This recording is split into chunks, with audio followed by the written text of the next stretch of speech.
Hi guys, तो कैसे हैं आप लोग। मैं उम्मीद करता हूं कि आप लोग खैरियत से होंगे। आज इस वीडियो में बात करेंगे दान के ताल्लुक से कि सबसे ज़्यादा दान किस धर्म के लोग करते हैं। ये वीडियो बहुत ही इंटरेस्टिंग होने वाली है, इसलिए ये वीडियो पूरा फुल वॉच करें, बहुत मज़ा आएगा और कुछ सीखने को मिलेगा। तो चलिए वीडियो शुरू करते हैं।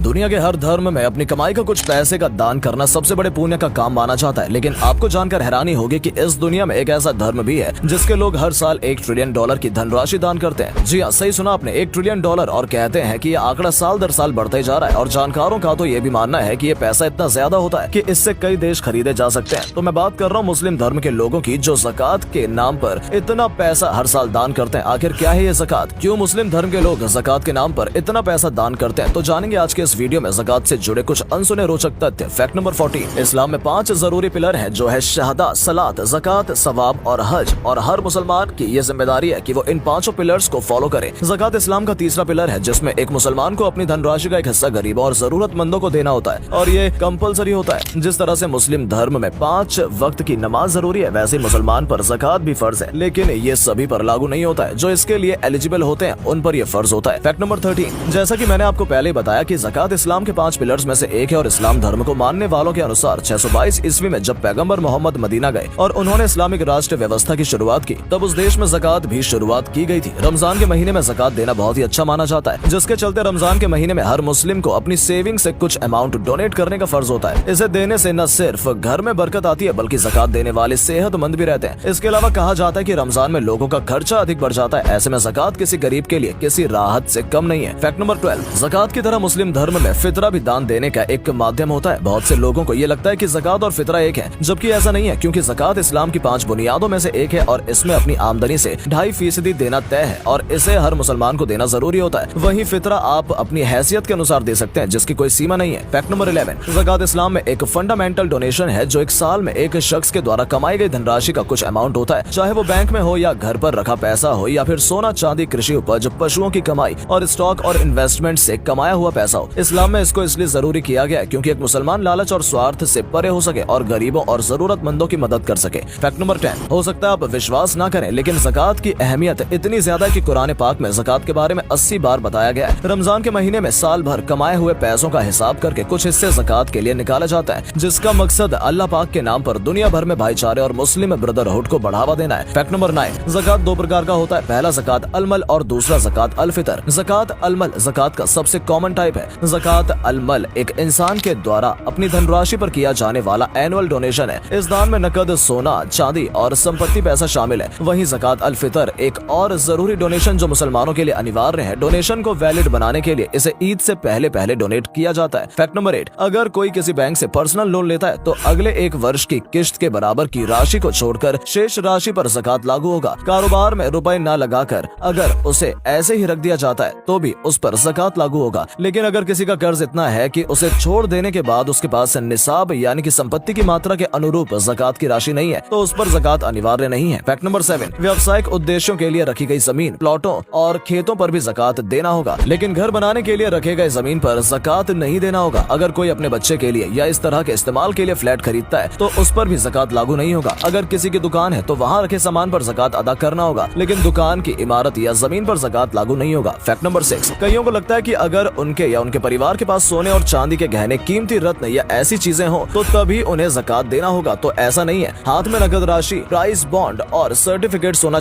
चांदी के गहने, वाणिज्यिक संपत्ति और औद्योगिक व्यापार से प्राप्त लाभ, उत्पादित फसल, 40 से अधिक भेड़ या बकरी और 30 से ऊपर गाय भैंस और अन्य मवेशियों, खनिज पदार्थ, भविष्य निधि, इन सब पर भी ज़कात देना होगा, लेकिन ये सब भी निसाब यानी कि संपत्ति की मात्रा के अनुसार होगा। फैक्ट नंबर 5, एक शख्स को अपनी धनराशि को एक जिम्मेदारी की तरह से डोनेट करना होता है। ज़कात में देर नहीं करनी चाहिए। वहीं इसके साथ ही रमजान महीने के लास्ट में और ईद से पहले परिवार के मुखिया द्वारा ज़कात अल फितर देना अनिवार्य होता है, जो परिवार के प्रत्येक सदस्य के हिसाब से निकाली जाती है। फैक्ट नंबर 4, ज़कात देना पवित्र हो, इसके लिए ये जरूरी होता है कि ज़कात प्राप्त करने वाले को उस पैसे का मालिक बना दिया जाए। ऐसा करने पर वो अपनी मर्जी से या स्वतंत्र रूप से अपनी जरूरत के अनुसार इसका इस्तेमाल कर सके। यदि आप संगठन को पैसा देते हैं तो इसे खर्च करने का अधिकार पूरी तरह किसी गरीब या जरूरतमंद को नहीं होगा। उस पैसे का मालिक गरीब या जरूरतमंद नहीं होगा, इसलिए ज़कात के रूप में किसी जरूरतमंद जरूरतमंद को नकद राशि ही देना बेहतर है। फैक्ट नंबर 3, अगर किसी व्यक्ति का परिवार है, उस परिवार में उसकी पत्नी और बेटी है, तो पत्नी और बेटी के ज़कात की जिम्मेदारी भी पति या पिता की ही होती है। लेकिन मान लीजिए कि किसी व्यक्ति की पत्नी के पास 11.66 ग्राम सोना है, लेकिन नकदी नहीं है। ऐसे में वो सोना या उसका कुछ हिस्सा बेचकर भी ज़कात अदा कर सकता है। ये ज़कात पति भी अदा कर सकता है, लेकिन इसे किसी से उधार लेकर नहीं दिया जा सकता। ज़कात में सोने के गहनों का मतलब सोना और चांदी होता है। हालांकि ये स्पष्ट नहीं है कि हीरे जवाहरात या किसी अन्य आभूषण के मामले में क्या होगा। वैसे अगर ये व्यवसाय के लिए लाया सामान्य है तो इन पर ज़कात का भुगतान करना होगा। फैक्ट नंबर 2, शायद आप में से कुछ लोग ये सोच रहे होंगे कि क्या कपड़े के रूप में ज़कात दिया जा सकता है। तो ज़कात के नियमों के अनुसार ये सही तो है, लेकिन फिर भी अच्छा नहीं है। इसका कारण ये है कि जिसके लिए जो जरूरी है उसे वही देकर ज़कात देना अच्छा है। हो सकता है कि किसी को कपड़े की नहीं बल्कि खाने की जरूरत हो, किसी को हो सकता है कि नकद राशि की जरूरत हो। इन सब पर विचार करके ही जिसे जो जरूरत है उसे वो देकर ही मदद करनी चाहिए, और अगर ऐसा संभव नहीं है तो नकद राशि देना ही बेहतर है। फैक्ट नंबर 1, आपकी जानकारी के लिए बता दूं कि कुछ ही ऐसे लोग होते हैं जो ज़कात किए गए डोनेशन को पा सकते हैं। पहला फकीर यानी कि गरीब और जरूरतमंद, दूसरा मिस्किन जिसे भूख लगी है और खाने के लिए कुछ नहीं है, तीसरा आमिल जिसे ज़कात कलेक्टर भी कहता है, ये ज़कात के दान को लेकर जरूरतमंदों को दूसरे की ओर से वितरित करता है। चौथा रिकाब यानी कि बंदी कर्ज में डूबे लोग, पांचवा फिसा बिल्लाह यानी कि अल्लाह के रास्ते में काम करने वाले लोग, छठे नंबर पर इब्नस साबिल यानी कि फंसे हुए यात्री, और आखिरी मुअल्लफ धर्मांतरित लोग। ये जानकारी सभी लोगों को शेयर करें, आगे जरूर बढ़ाएं और एक लाइक करके हमारा मोटिवेशन जरूर बढ़ाएं। धन्यवाद। पूरा वीडियो वॉच करने के लिए थैंक्स। अब मुलाकात करेंगे अगले वीडियो में, जब तक टाटा बाय बाय।